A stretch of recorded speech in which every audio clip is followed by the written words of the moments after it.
Hi guys, welcome sa ating vlog, and for today's video turo ko sa inyo kung paano mag nasal check sa inyong printer na L3250. So unang ginawa natin, pinower off natin yung printer. Yan, kailangan power off siya guys. Then yan, sabay natin pipindutin to guys, at saka yung power button. So kailangan guys sabay na sabay. Yan, sabay natin diinan.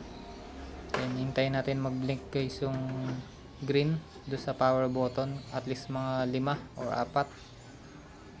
So yan, tapos bitaw din ang sabay guys. Kung makikita nyo guys, continue yung blinking ng power button. Hintayin lang natin siya mag-initialize kasi powering on pa siya.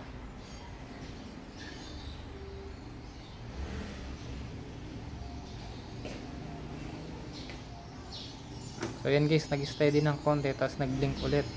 So ito na yung nag-process na siya ng nasal check.